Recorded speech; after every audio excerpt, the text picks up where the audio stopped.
10 விட கூட 10 எஞ்சி வைக்கிறாங்க. போயிட்டு 2 மணி நேரம் வராங்களா? அதெல்லாம் பார்க்க வேணாம். நீ கேட்ட ஓனர்கிட்ட சொல்லுங்க சார். நான் ஓனர்கிட்ட சொல்ல, நான் உங்கள்கிட்ட தான் கேட்குறேன். இதுக்கு ஓனர் நீங்கள் டே டியூட்டி போகிறீங்களா நைட் டியூட்டி போகிறீங்களா கேட்டால் சொல்லணும். இப்போ நீங்கள் டேக்கு போகிறீங்களா நோட்டை பாருங்க. 8 போட்டிருக்கீங்க. எந்த 8 போடுறீங்க? நைட் 8 காலையில் 8 போட்டீங்க. 4 தானே போட்டிருக்கப்ப இப்போ போட்டிருக்கீங்க. அந்த 1ஆம் நம்பர் நோட்டு டேக்கு நைட்டு ரெண்டுக்குமே அந்த நோட்டு. மற்ற நோட்டு தான் டேக்கு வேறு நைட்டுக்கு வேறு. அந்த 1ஆம் நம்பர் நோட்டு மட்டும் டேக்கு வரைக்கும் நைட்டு வரைக்கும் 2 பேருக்குமே அதில் இருக்குது. யார் நைட்டில் வராங்க யார் கேட்டுன்னு அந்த தனித்தனியாக எழுதுங்க. நைட்டு அது அப்படி எழுதல அதில் நோட்டில். அப்போ தனியாக எழுதுங்க. கேட்டேன் டேக்கு போகிற நைட்டு போட்டு சொல்ல வேண்டியண்ணே. வேலை முத்தா இருக்குது சொல்ல வேண்டியண்ணே. அதோட பார்த்து காப்பின்னு போகிறீங்க. கேட்டால் டேக்கு போகிறீங்க நைட்டு போனால் ஆமாம் சார் டெய்லி இல்லைங்க. டெய்லி கேட்போங்க. வேலையாக இல்லை. யார் யார் எப்போ வராங்க எப்போ போகிறாங்க டெய்லி யாராவது என்ன போட்டு எழுதி வைக்கணும். சொல்ல மாட்டேங்கிறீங்க.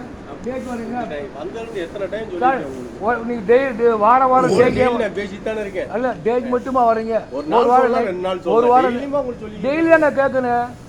எல்லாரும் போகிறப்போ ஜெயில் கேட்பீங்களா? கேட்க வேண்டியதில்லை. இந்த 1ஆம் நம்பர் நோட்டுக்கு மட்டும் காலையில் வரைக்கும் நைட்டு போவேன். 4 இந்த வாரம் டேக்கு வரீங்க, அடுத்த வாரம் நைட்டுக்கு வரீங்க. சரி இப்போ 9 மணிக்கு வரேன். இப்போ யார் கையில் போகிறேன் பாருங்க. நீங்கள் சாப்பாடு போயிட்டு 2 மணி நேரம் கழிச்சு 1 மணி அதெல்லாம் வர அது நீ 3 மணி நேரம் கழிச்சு கூட வாங்க. நாங்கள் வர டைம் சொல்லு. நீ 12 மணிக்கு வர மாட்டேங்க. மற்றவங்களை பற்றி பேசாதீங்க. எங்களுக்கு எல்லாருமே ஒன்று தான். இவரு கண்ணன் சார் 3 மணி நேரம் கழிச்சு வராரு. முத்துமானவர் 4 மணி நேரம் கழிச்சு வராரு. எங்களுக்கு அதை பற்றி பிரச்சனை இல்லை. 8 மணிக்கு போறியா 8 மணி, 10 மணிக்கு போறியா 10 மணி, 1 மணிக்கு போகிறாரு 5 மணிக்கு வராரு. 1 to 5 அதுக்கு நாங்கள் எழுதுவோம். அதே நேரத்தில் 1 மணி நேரத்தில் வரவங்க இருக்காங்க. அவங்க 1 மணி நேரம் சாப்பிட்டு அவரெல்லாம் நேற்று கேட்டாரு. அவர் புதுசாக அவருக்கு சொல்லியாச்சு. ரைட்டுங்க.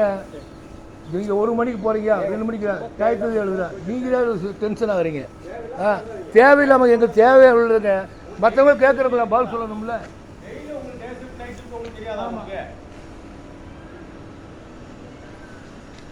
எல்லாருமே நீங்கள் ஒரு நாள் டேட் போடுறீங்க.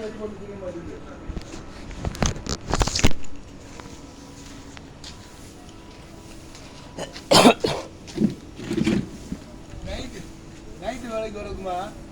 நைட்டு வேலைக்கு வந்து காலையிலே வந்து கையெழுத்து போட்டு போயிடுது. நான் உங்களுக்கு இப்போ கேட்குறேன் என்ன டியூட்டிக்கே வரலையே எப்போ நான் கையெழுத்து போட்டுக்காரேன் எப்படி? அது மாதிரி கேள்விக்காக வந்துச்சுங்க முன்னாள். அதுதான் சார் தான் கேட்டார். கேட்டால் பதில் சொல்ல மாட்டேங்கிறாரு. லேப் மட்டும் ஒரு கன்ஃபர்மேஷன் மட்டும் தான் போட போகிறாங்க சார். ரெசிபியெல்லாம் ஸ்டாண்டர்ட் தான். ஆமாம் சார். ஆமாம் கன்ஃபர்மேஷன் மட்டும் எவ்வளோ ஸ்பீடு கொடுத்துட்டு ரேட் வந்து இன்றைக்கி நம்ம எவ்வளோ பண்ணிட்டு அதுக்கப்புறம் நம்ம